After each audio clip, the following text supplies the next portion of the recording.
Hello, and welcome to another edition of No Lights Paranormal, where three nerdy paranormal investigators sit down and discuss spooky stories from the web.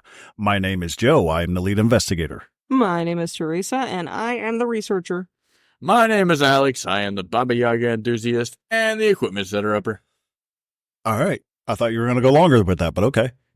Nah, I'm just flowing into a rhythm now. We're good. I got you. I thought you were going to prolong the equipment setter-upper kind of thing, but yeah, all right. Gotcha. Right.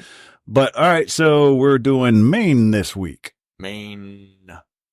Maine. Mm-hmm. Which I cannot tell you how many times I typed in Maine in my research, and it apparently I was spelling Maine wrong. I forgot to put the I.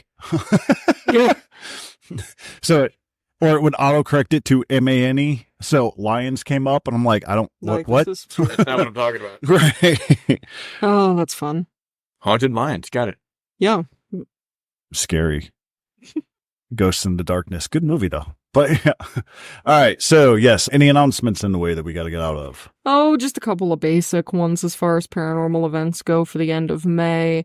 Looks like we've got something coming up on May what was it? It was the 30th from 8 to 10. That is a Saturday at the Collinwood Arts Center in Toledo. They're doing a public ghost hunt of the Collinwood Arts Center, which looks pretty cool, to be perfectly honest. And then, of course, we all know that Parapsychon was this past weekend. I hope that everybody went and had a phenomenal time. Tis the season for ghost hunts, especially public ones. So they've got Mayfield, Ohio is doing Ghosts of the Heartland. You've got public ghost hunts at the Mansfield Reformatory. You've got public ghost hunts at Madison Seminary. All kinds of super, super fun stuff. Paranormal investigation at the Haunted Majestic coming up this month, and that's in Huntington, West Virginia, which is actually just kind of a skip from here, so it counts. And then a paranormal investigation of the Lincoln's Way Vineyards is going to be coming up on June 7th in Wootown, Worcester, Ohio. Yeah, basic stuff. Spooks and Spirits, Miamisburg Ghost Walking Tour, June 14th at the Star City Brewing Company in Miamisburg, Ohio. Looks like some interesting and fun stuff. 'Tis a season for paranormal conventions, too. I know Indeed. ours just passed, but there are a lot in the couple states radius. Mm-hmm. Like I said, ghosts are the only ones that come out in the summer. So Right. All kinds of craziness. yeah. So yeah, if you want to know about Mansfield Reformatory or Madison Seminary, then I would highly recommend that you go ahead and just check out their specific web pages, because they are doing things most weekends from here until, winter, basically. Right. So yeah, super fun. Because ghost hunting in the winter, not a thing. Uh-uh. I mean, it is a thing. It just most of It's, these buildings are not heated, so, Yeah, Well, that's what I was meaning. It's not a thing because we lived it. like 4.5 And it wasn't degrees. Madison, not heated. Oh my God, I've never been so cold in my life. I'm pretty sure I had hypothermia. Yeah. No, you're alive, so. Well, that doesn't mean I didn't recover. Okay. So, all right, announcements out of the way. Is there anything that No Lights Paranormal has to say for this week? Or are we good on everything? So, No Lights Paranormal we're dealing with two major things at the moment. Neither one of them have like a definitive date scheduled just yet. But one of them is that we got a very interesting video from our buddy Marty the Mason at Lodi Harrisville Masonic Lodge in Lodi, Ohio. And he was just basically closing up shop, doing some miscellaneous things prior to locking the building up on this particular evening where they did a big old flower sale, which is like an annual fundraiser for them. And he messages me and he says he walked into a dark building, and he shows me a picture of the room that is most definitely not dark. So clearly there was a light on that should not have been and was not on prior to this. I love the caption. I walked into a dark building. And then he sent me a video that basically is just his face saying, you are absolutely not going to believe this shit. And he goes on to tell me a very interesting story.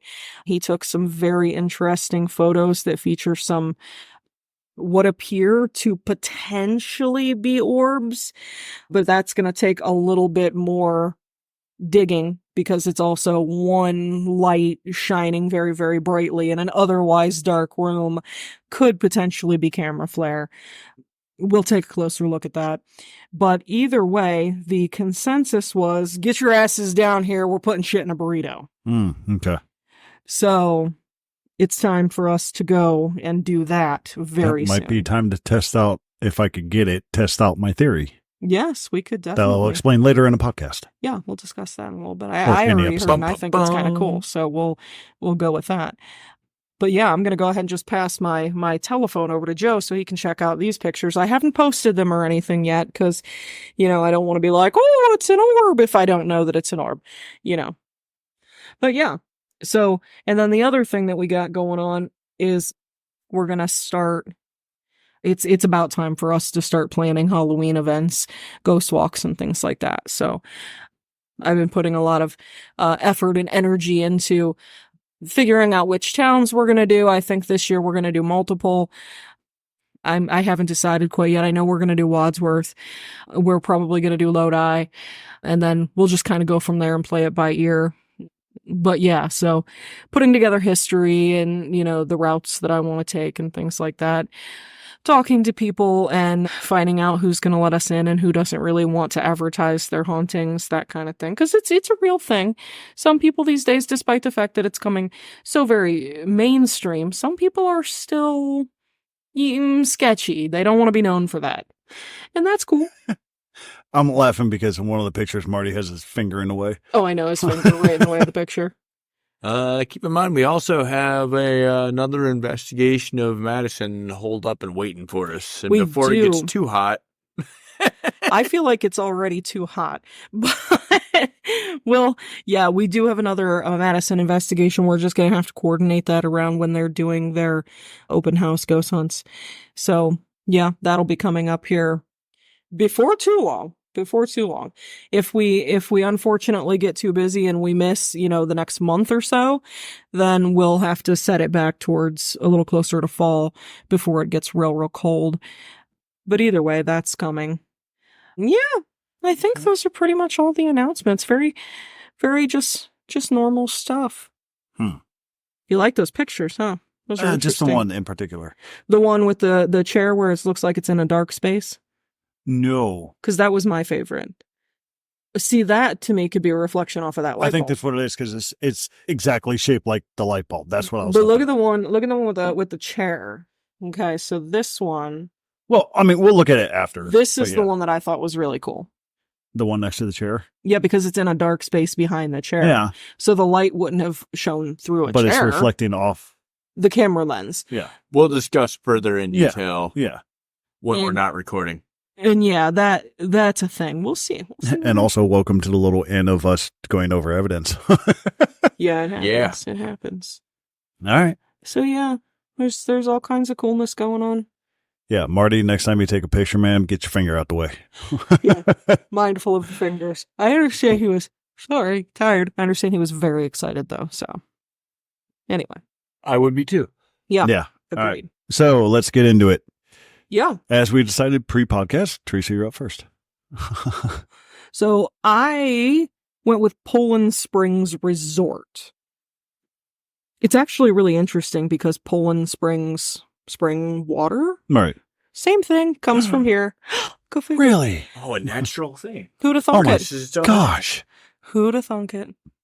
Anyway, so Poland Springs today is a huge, beautiful multi-building resort where you can go and just hang out and have fun. It is in, go figure, Poland, Maine. Who'd have thunk it? They have golf.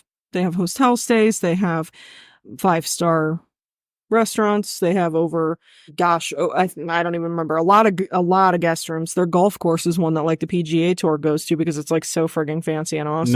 Yeah. So I am actually just simply taking my story straight from the Poland Springs Resort, PolandSpringsResort.com, because they did it best. They literally have all of the history in one place without me having to bounce back and forth through 80 websites like I usually do. So, the story of Poland Springs began in the late 17th century when Jezeb Ricker moved his family from Alfred, Maine to Bakerstown, which is present-day Poland, Maine. Jabez, I love that name, had owned land adjacent to the Shaker community in Alfred, and when they pressed him to acquire his land, he relented and made a land swap. Shortly after the Rickers arrived in Bakerstown, some travelers knocked on the door looking for a place to stay. In 1794, the family began operating an inn on the property, and by 1797 opened a brand new building, which they called the Wentworth Ricker Inn. Thus, the beginning of the tradition of operating an inn on the grounds that continues to this day. In 1844, Hiram Ricker, after suffering from dyspepsia for many years, went to the fields to oversee the men on the farm. For several days, he drank only water from the springs on the edge of the property, and after consuming the water for 10 days, he became cured of his illness. While this is not the first time members of the Ricker family drank from the spring when they were ill, this was the first time that the water was perceived as having medicinal properties. In 1845, the Rickers began sharing water, and in 1859 made their first commercial sale of the water. In marketing the resort as a country getaway with recreational activities and having water with health benefits, the Rickers slowly grew their enterprise. In 1876, the family opened the Poland Spring House, which shortly became a popular attraction for the country's social and politically elite. The hotel eventually comprised of 350 guest rooms, a barber shop, dance and photography studios, a pool room, a music hall, dining facilities for up to 500 guests, a fire sprinkler system, and elevators, serving as the crown jewel of the resort grounds. Its design and amenities were used to develop several other Hiram Ricker and Sons operated hotels, including the Samoset and the Mount Kineo House. The resort also took an unprecedented step in 1894 when it purchased the Maine State Building from the state of Maine. The building, constructed of granite, hardwood, and slate that came from Maine, was originally constructed as a state entry for the Columbian Exposition or Chicago World's Fair of 1893.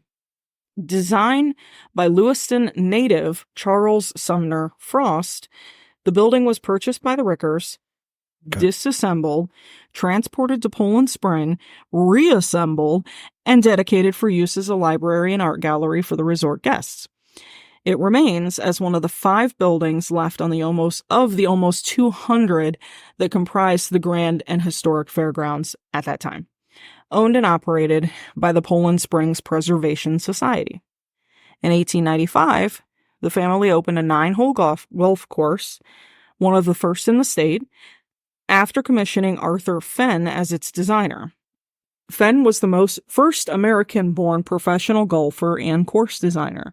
He stayed on for many years as a golf pro at the resort, and by the early 20th century, the resort desired a modernization of the course and contracted with Donald Ross to redesign the course and expand it to 18 holes. Ross is recognized as one of the most celebrated golf architects of all time and designed, redesigned, or expanded 11 courses in the state of Maine, the one at Poland Springs being the oldest. In 1907, Hiram Ricker and Sons Company opened a new bottling plant and spring house on the property. This was perhaps the most modern bottling facility of its time. Installed with glass and silver piping, non-porous Carrera glass for easy cleaning, and even showers for the workers to use prior to beginning their shift to ensure the cleanliness of the water. The company was able to churn out over 450 cases of water per shift and continued their dominance in the water business. In the 1930s, those years were not kind for anyone. Including the Ricker family, eventually losing control over their empire, the resort and water company was owned by several iterations of business consortium. In 1962, Saul Feldman purchased the resort and water company and built a new inn called the Maine Inn on the grounds. He tried to attract a new clientele and offered modern amenities. He hosted the Route 66 TV filming crew with Joan Crawford. Sonny Liston trained for the famous fight with Cassius Clay in Lewiston. Jack Parr was a frequent guest and also brought Channel 8 with him, which was broadcasting from the Ricker Inn. In 1966, Saul leased the Poland Springs Spring House and other buildings on the grounds to the U.S. government for use by Job Corps programs. When the program opened in 1966, Poland Springs was the site of the largest women's training center in the country. With several thousand individuals coming and going, the wear and tear took its toll, and then the Job Corps left the grounds in 1969. The Maharishi of India leased it the following year. And then the Poland Springs house was closed and not used as a hotel again.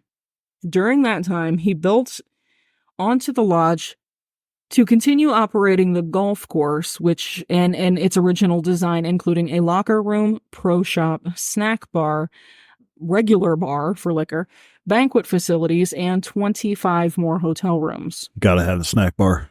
Facts. So from there, so sorry. In 1971, Cindy's parents had moved 3 times in 5 years. This is talking about the Robinsons, who would be the next owners. From Michigan to Chicago to Tupelo, Mississippi, and then to Lewiston, Maine. Her parents had also bought a cottage on Middle Range Pond and insisted that Cindy get a job. So at 16 years old, she became a waitress at the inn at Poland Springs. At that time, only the lodge and main inn were available for hotel guests, since U.S. Job Corps and Maharishi had destroyed the other buildings to the point that they were uninhabitable. The famous Poland Spring Water Company now had only one part-time employee. The golf course with few members was in rough shape, and the property was, again, for sale. Mel Robbins came to Poland Springs in 1972 to tear down the hotel and build a new development, but instead he saw great potential in the historic property. He leased the main inn with an option buy for the property. Mel ran the inn as it had always been run in the past, and lost most of his money that summer. But his dreams didn't die there. He re-examined where all the money went and threw out the hotel Bible, which was basically their standard of operations. He lowered the rates drastically, asked people to carry their own luggage, got rid of telephones in every room, and asked people to bring their own soap.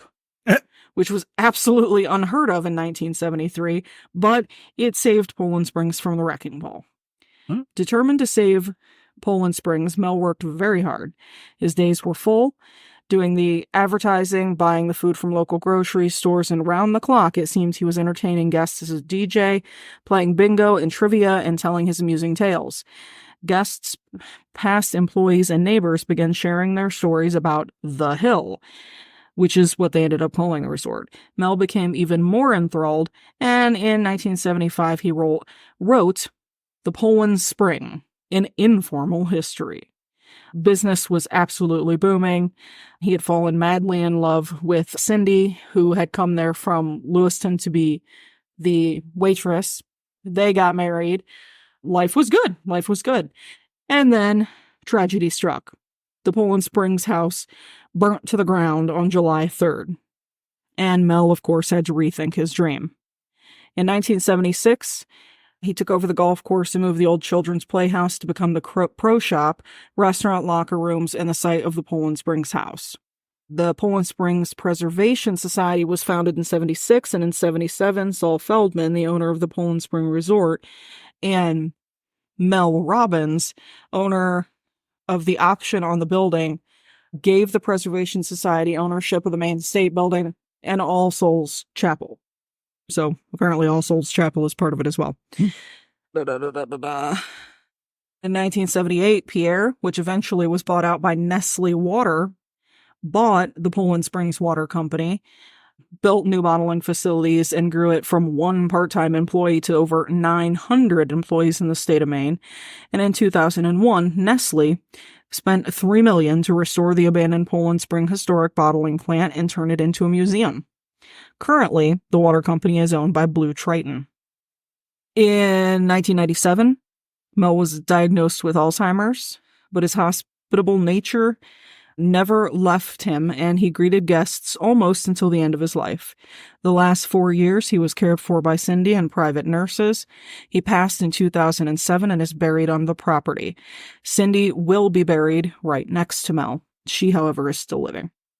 Other additions and improvements to the property since Mel's death include the driving range, mini golf, disc golf, playground, Campbell Cottage, Ricker House, and all new hotel furniture, additional fire protection of the Presidential Inn and garages, improvements to the golf course, and lots and lots and lots and lots more.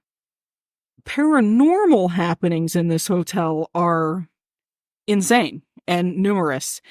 It goes all the way back to the beginning, where people have seen Hiram Ricker in and around where the main building was, in and around where what is now the museum, which was originally the bottling plant for Poland Springs Water. He makes lots of noise.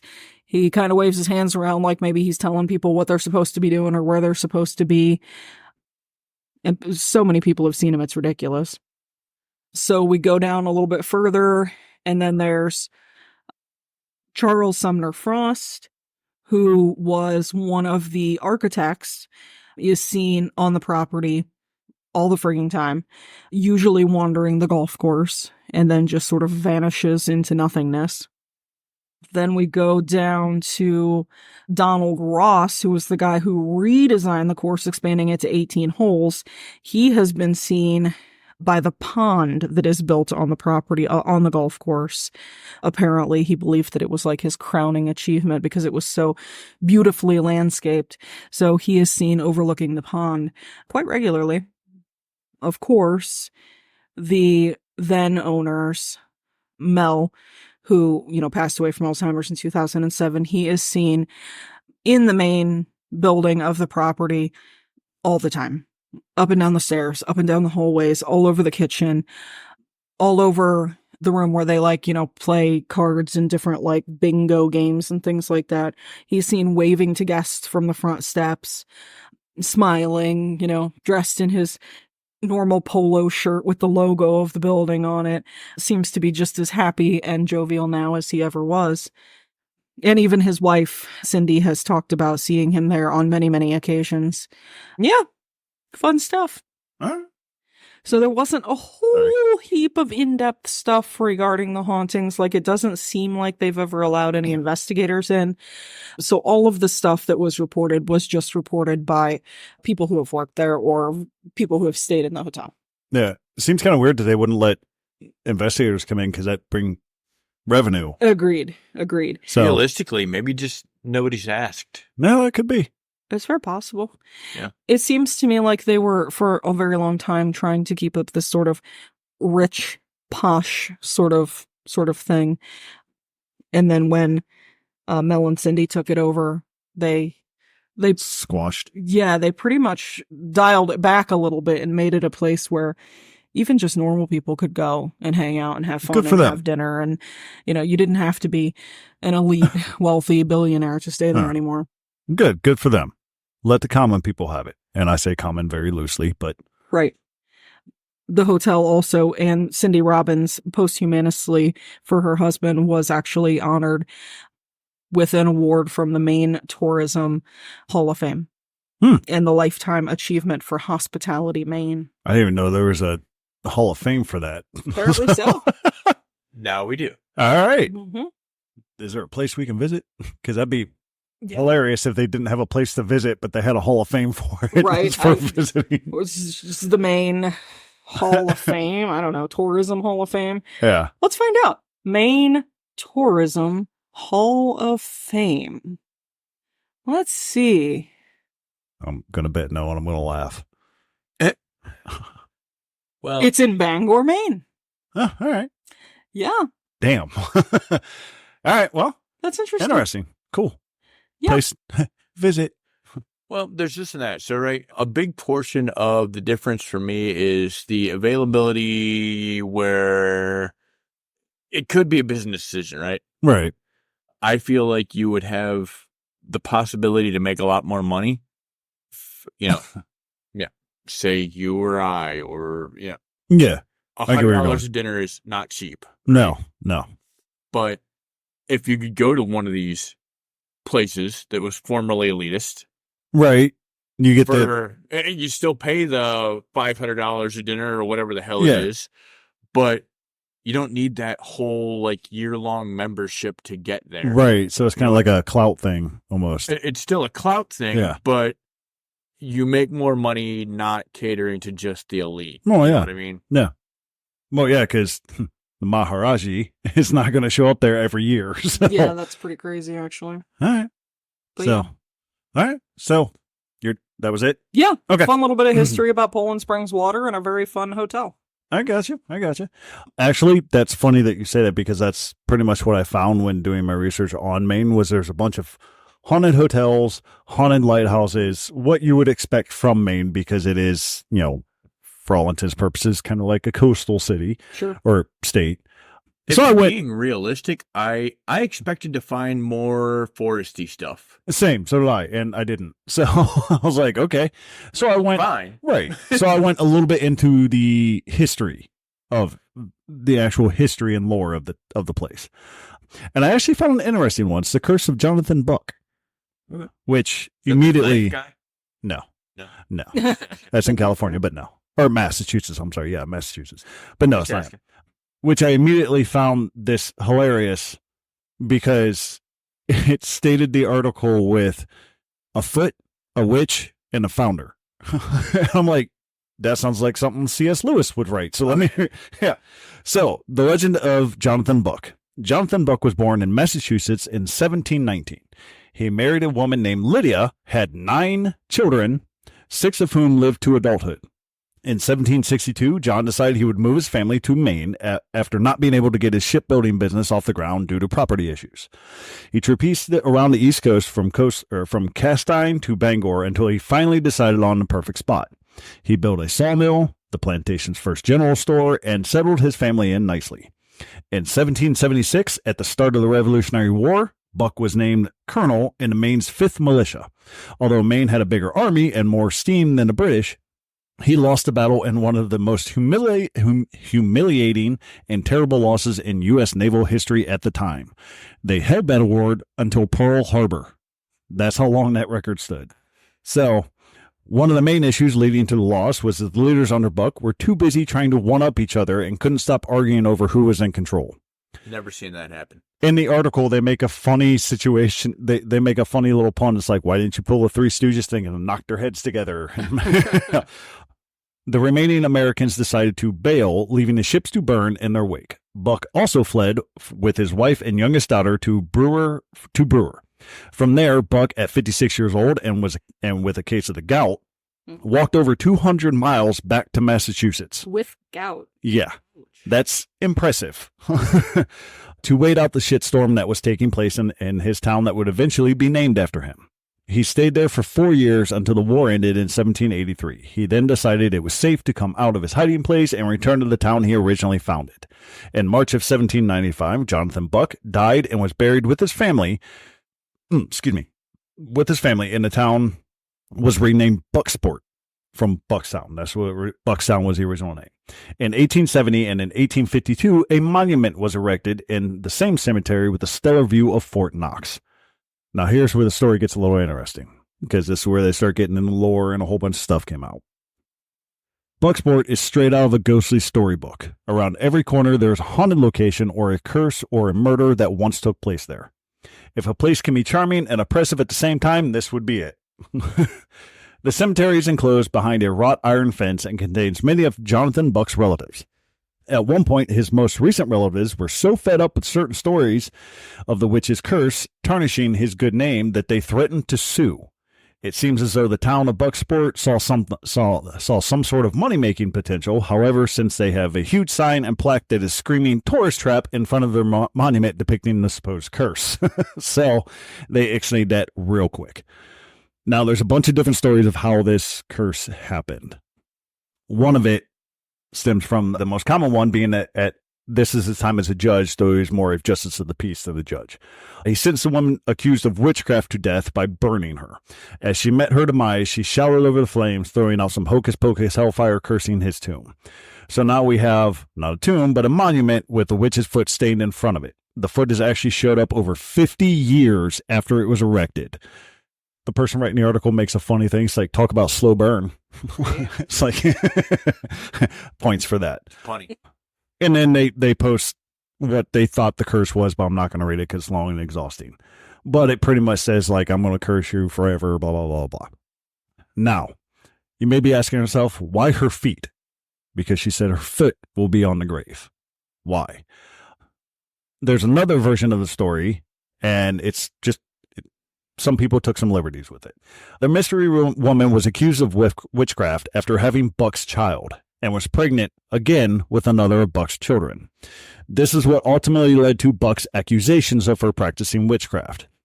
He tied her to the front door and set her aflame. The young boy took the smoldering leg of his mother, used it as a club to cripple Buck, hence the foot on his grave. Holy shit. Yeah, and that's actually pretty hilarious if you ask me. Now, again, there's another one with the same thing, just they didn't take the leg off the burning corpse and beat him to death with it. There was another one saying that, again, Buck had impregnated this woman and then wanted nothing to do with it because it was out of wedlock. Then pretty much sent her away. She came back asking for financial help. He accused her of witchcraft because, let's be honest, it was easy to do to get someone off your ass those days. And when he did that, she, of course, they didn't really try anybody. They're just like, oh, you're accused of being a witch. You're a witch. You're going to burn. Yeah. They did say that the young kid did take the leg of his mom to bury her so she could actually get a proper burial to save her soul. That's really sad. However, the foot on the monument is, like I said, it's been there for over 50 years. They have scrubbed it off. They have switched monuments. They have done everything they can to get rid of it, and the foot always reappears back. My first thought was, well, all right, if they scrubbed it off and it's like a fungus, it's cracking, that's how it's growing, right. Of course it's going to grow back in the same shape. But if they change the frickin' monument and it's still there, it gives some credence. So it's like, oh, okay. So, viewers listening, you decide. Curse, folklore, whatever, you decide with that. But I thought it was funny as hell, and that's the reason why I want you to go last, because this is one of the founders, and you're doing the first. Kind of made more sense that way to me. That's fair. But yeah, no, I don't necessarily know if it's a curse. I can't say yes or no to it, but I thought it was a fairly interesting story about a founding member of one of the Maine cities there. And I say Maine is like the state Maine. Yeah, I just thought it was a cool story. And like I said, it's not a haunted hotel or highway. So, but Maine is close to Massachusetts. So I guess the whole witch thing was a thing back then. So I would say like all of the 13 colonies and they all had it. Yeah. Puritan-ridden states. Yes, really. Exactly. Oh, we didn't fornicate. Whatever, you're a witch. Yeah, you're a witch. You did that in my sleep. But no, the thing that led credence to me was, of course, the grave having a foot come back on it. And there's pictures in there. You can look them up. It looks like a foot. It really does. But what made it more of a story I want to talk about was the family tried to sue. I don't understand how they sued. Who? I guess the city, because these stories coming out about their ancestor. I didn't know you could sue for folklore. Maybe a little bit of defamation of character. I was gonna say, there's a fine line with defamation there, which ironically, that would have been probably one of the first cases of defamation too, because it didn't say it didn't say when they did it, but yeah, you're right, yeah. Because even though it's kind of a popular thing to do nowadays, right? Back then it wasn't. Yeah, it was like defamation, man. You're a piece of shit. That trying to prove that shit was right. It's impossible to do. So yeah, I just thought it was kind of an interesting story with an open-ended result. It's kind of what you choose to believe on that side. As the Baba Yaga enthusiast of the group, Poignant. I choose to like to believe in that kind of shit. Right. The irony that I find in trying to like to believe in that kind of stuff is that all the stories are the same, right? Right. It's always on the burning cross where, Mary's cursing the town. Like, Yeah. To be fair, I mean, I think if somebody inappropriately named me a witch and burnt me at the stake, Oh, hell yeah. I'd be cursing some shit too. Yeah. Only mine wouldn't be that articulate. I'd probably be like, you suck or something Exactly. like that. So, because I'd be in fire. So, but yeah, no, I agree. If someone wrongly accused me of something and then condemned me to death for it, oh yeah, I'm coming back with a vengeance on you. Like, there ain't no ifs, ands, or buts about that. And it's funny because if you believe in hauntings, you don't even actually have to necessarily believe in witchcraft to be No. no, I'm coming back for your ass. Yeah. So yeah, that's my story. I like it. Yeah. It's a good one. I do. I guess that leaves me, doesn't it? That does leave you, All right. Baba Yaga enthusiast. So, taking what you guys know about what my story necessarily is about out of the equation, I will lead off by saying that unlike Teresa, like I did not have one quick shortcut path to information here because a lot of the stories vary a little bit. Right. But I propose a question. Outside of what you know that I am doing my story on, if I were to ask you the starting point of the spiritualist movement in the U.S., what's your go-to? Oh God. The White House. I would say the White House. Would you probably say the Fox sisters in 1848? No. No. That guy would. I would not. That guy would. That guy needs a muffler. Well, to be fair, the conventional starting point is in 1848 with the seances that the Fox sisters held in Hydesville and Rochester, New York, which actually is what developed into the White House, also inviting people along.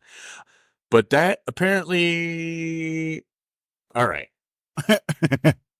The rappings and the knockings and the one for yes and two for no kind of thing. So here's the thing. The spiritualist movement, spiritualism, which concerns the efforts to contact and communicate with spirits, as you know, became enormously popular in the 19th century. Right. Shaping popular culture and formal history with seances even conducted at the White House. That said, prior to the Foxgrove sisters, if you want to go by the definition of spiritualism or the spiritualist movement, the original story started in Maine. Okay. And it actually is, I use air quotes here, quoted as the first documented haunting in the United States. Okay. There were mass sightings of an apparition named Nellie Butler. She was witnessed by, let's see here, what was it? Over 100 people. But that's quite a bit. And I want to say somewhere in the neighborhood of 30 different locations. One of these was even as far as... So for many writers, the specter calling itself Nellie Butler was among one of the most convincing of the recorded apparitions. Yet few other hauntings created such a storm of controversy, sparking accusations of fraud, witchcraft, and demonism. Ew. The primary setting for the specter that called itself Nellie Butler was the cellar of the Blaisdell house in Sullivan, but the ghost appeared in at least 4 other dwellings in the community and could manifest itself outside in the day and in the middle of the night. Increasingly large groups of people witnessed the spirit during the main period of its manifestations in August of 1800. The climax of spiritual encounters took place in a funeral march on the night of August 13th to 14th in the year 1800. At this time, the Nellie Butler apparition followed a procession of nearly 50 people through the village to the house of a vocal disbeliever, James Miller. Okay. Now, Had to be a damn good day for him.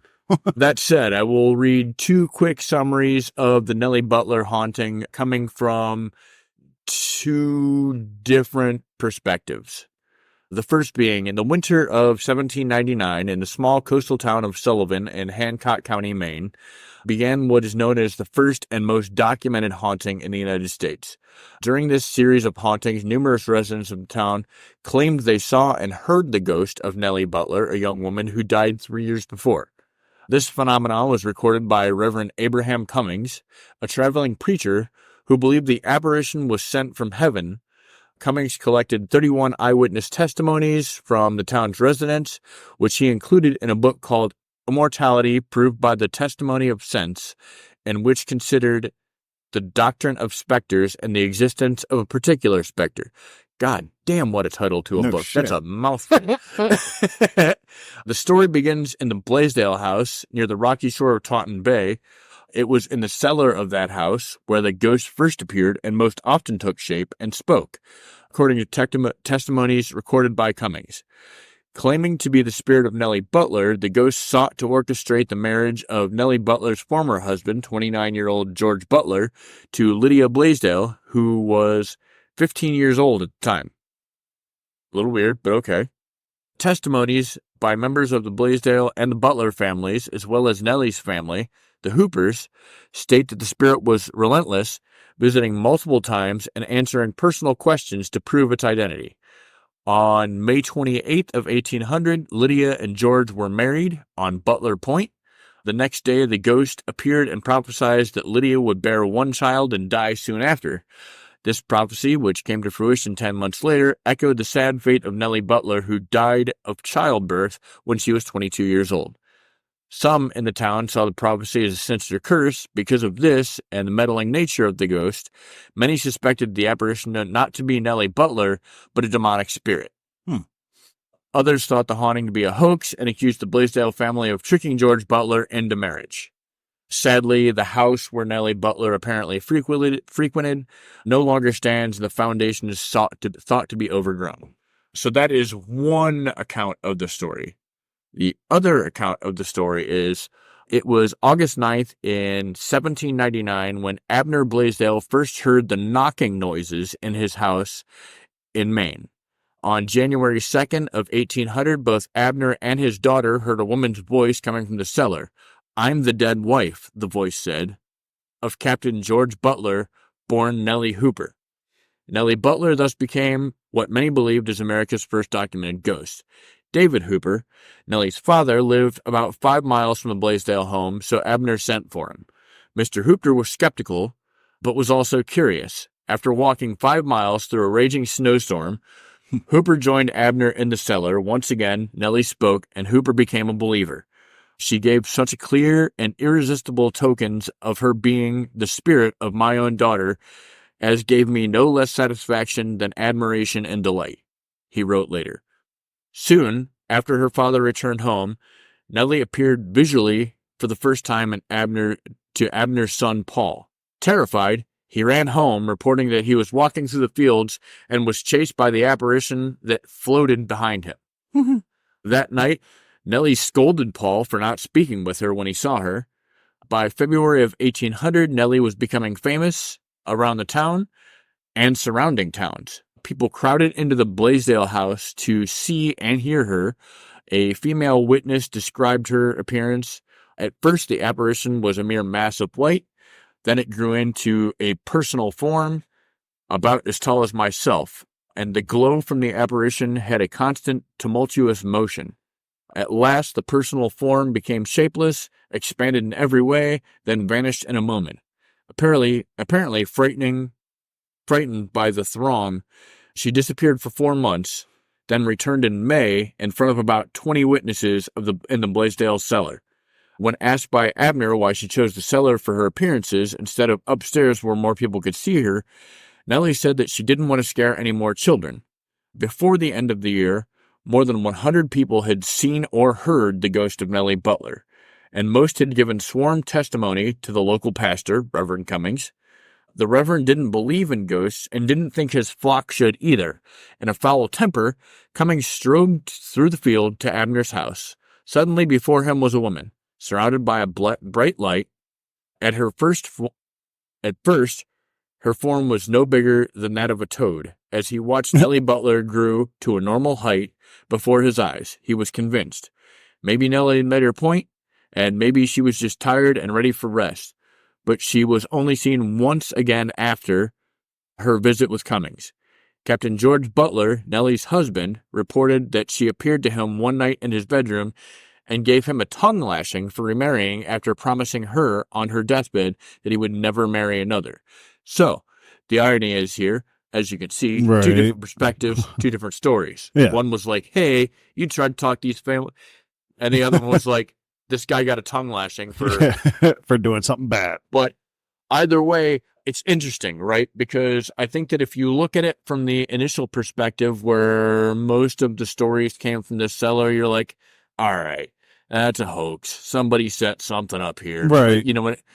But apparently there are many accounts where she just apparated in a field outside in the middle of the day. I have a theory behind that, but continue.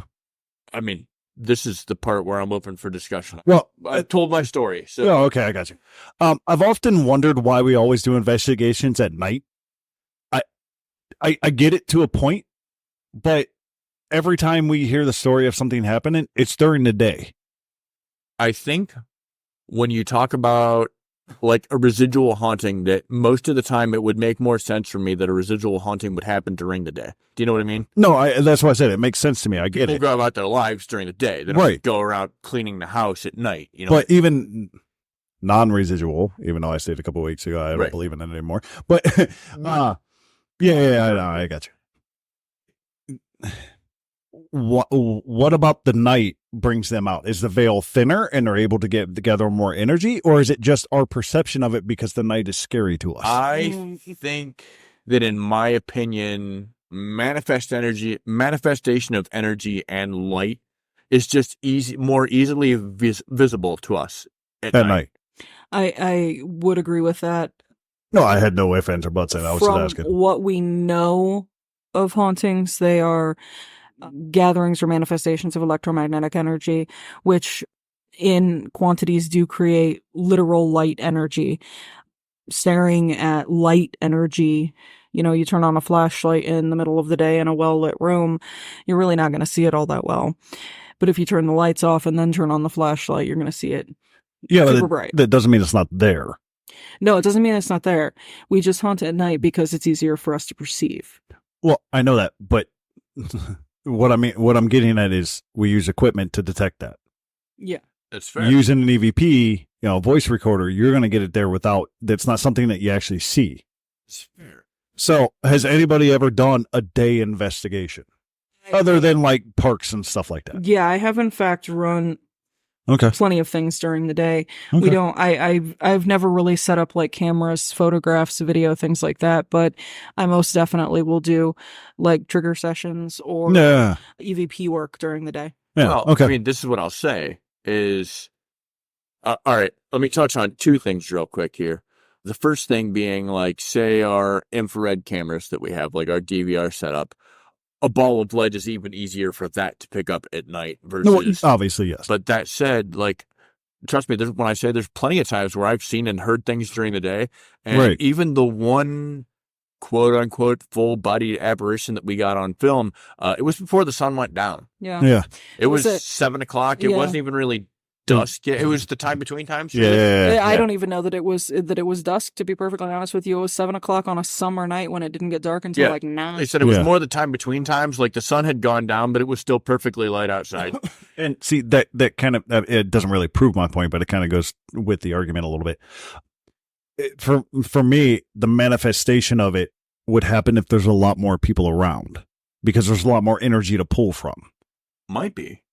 So, like I said, I had no stake in let's do it a day. I wasn't going with that. I was just like, why have we always done it at night? It seems weird. Like if it's mirroring life, everybody's asleep at night. So why, unless you're doing a bar, then of course they're going to be.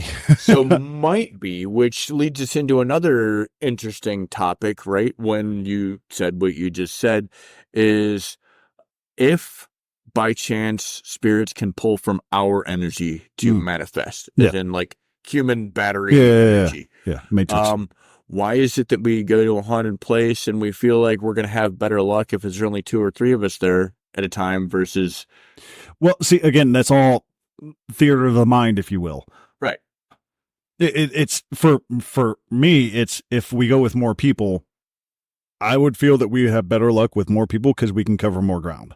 However, that's if we're at a big spot. If we go to a small space, 3 people, more than enough. That's how I work, is ground to cover. For me, I would say probably 2 things on that note. The thing that concerns me about more people in one place at one time is the idea of like a mass hysteria effect, right? Right. Like one person says they saw something and then all of a sudden, everybody else sees it. Yeah. You know, the other thing is I try to treat spirits as people, if you will. No, I get you. Same. And the reason that I like smaller groups of like 2 to 3 people in one place at one time is because I don't want to say my fear, but like I don't want to overstimulate them a person. I get you. If I'm looking at them as a person. Yeah. No, I get you. And the main fact that you just mentioned seeing an orb of light and all that kind of leads me into the theory that I had. I was watching TV with my dad, and he was watching this paranormal TV show. And one of them had this group go out to it was something we've covered on a podcast. It was the Maine Hotel or Maine Estate or something. But they went to investigate this one place, and it was 3 girls and 1 dude. And one of the girls was sensitive to things. And they brought up an interesting aspect. She said she had the videotape, and she's got the camera pointed right at this girl, and there's a vault behind her with the door open and the light on. In the video, you see the light go off, you see a dark shadow pass quickly over it, and then you hear the girl say, "I just saw a man pass by the door." As she explained it, said that how she saw it in her mind was she saw a man there because she's sensitive to it, and she can see more than the cameras do. The cameras only pick up what they're able to pick up. They don't have the thought process behind something. Right. So the camera only picked up a shadow passing. They had one of the Ghost Bros on there, who I love those guys to death. Yeah. And he even said, he goes, "I've been in a haunted hotel and saw a full-bodied apparition of a soldier in full regalia. He had a battle helmet on and everything. He was sitting there saluting me." He goes, "But the camera only picked up a ball of light." Right. He goes, "Because they're showing us in our mind." So my theory is maybe the ghost, spectrals, whatever label you want to put on them, maybe they're moving too fast for our eyes to see. So if we got a high-speed camera, would it be able to pick them up? I think we're both going to need that L4 money to be able to afford a high-speed camera. Yeah. That was just a theory that I had. Like, if we had a high speed, because I've been noticing a lot of people using high-speed cameras. And now that ridiculous. They're like $1,000 cameras. Though. Yeah. But technology has finally caught up to where we can able to do more things rather than just picture camera here, camera there. And to be fair, so like that leads me into like my explanation as to why I take issues with a lot of people saying they have gifts. Yeah. Don't get me wrong. I watched the TV shows just like everybody else has. Like, there are the Cindy Kazas of the world. There are the there's some legit people that. But I feel like if as many people actually had gifts as said they had gifts, there would be a lot more evidence. Whether 100% the ball of light. Yeah, 100% correct. Would show up. Yeah. And, like I've watched, the Cindy Kazas and Michelle's and like, they pick up on things and you still get EVPs and stuff. Like, I'm not saying it has to be a picture, but like I need some evidence with it. You know what I mean? Yeah. Other than that, you're just going off blind faith. But I'm the tech guy. All right. Like, I want to see the evidence. Yeah. Yeah. No, that perfectly describes you actually. But no, it's for me, the people that sit there and tout themselves, I've never seen someone that was legit tout themselves as I have this gift. Because whenever they tout themselves and we ask them about it, they don't say anything. It's like, I just have a gift. For those people you mentioned, they can actually prove it. Right. Well, And- they've at least got some evidence, be it an EVP, like I said, Right, even right. something that simple to back it up. Also, Ohio suck. Yes.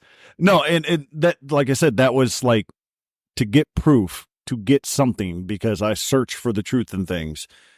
Would a high-speed camera, or even still, like I brought up to Teresa, a slow motion camera, be able to better pick them up because they move quicker or slower than our eyes and our minds can perceive them moving? Because we see it, but do we process it fast enough to actually, because that's how vision works, it goes in, figures itself out, and then comes out. I mean, yeah. Here's the idea, right? And what I can say is I would love to do like even something as much as like a quick, 5-minute session with someone who says they have a gift, someone who picks up on something.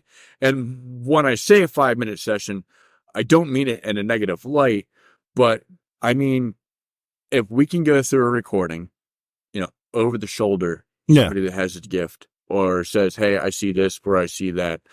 And my curiosity is to go along with what you're saying with like the high speed camera or the slow speed, this or that. Like if I threw it into one of these video programs and literally went frame by frame. Right. Now, you have to understand, when I sit here and I download the information from my DVR and sit back and watch an 8-hour-long clip, I'm not going frame by frame. No. I did think you insane if you did. Guys, no. Like, sorry, it's just not going to happen. Like, that would take me forever. It'd take me a year. Yeah. Yeah. At best. Yeah. But, like, no, that's why I say it'd be cool to be able to do that with a person like that, where, like, I could just do a 5-minute clip and just see if anything shows up. You know what I mean? Right. I'm not even saying it has to. And maybe we don't get anything on camera. Maybe we don't get any ball of light or something moving. Maybe it's just an EVP that went with that 5-minute session. Yeah, maybe. And that's still fine. But my curiosity is to go with your train of thought. Like, would we get something if we went through a 5-minute clip frame by frame? I have no idea if we would or not, but it's an interesting theory to try out at least. The thing is, I would rather try out than wonder. The thing for me is, without somebody that would be or even claim to be gifted, like I wouldn't even know what 5-minute clip to start with. You know what I mean? Yeah, no, I guess you. Yeah, you do. The cat ball. That's fair. All right. Keep your eyes and ears peeled. Something's brewing, and it's not just my stomach. But yeah, no, for listeners out there, I know we say this almost every week, but yeah, if maybe we'll have to post it on X or Facebook or something. Whenever, all of the above. Let us know what you think of that. Like, I'm literally curious on what you guys think.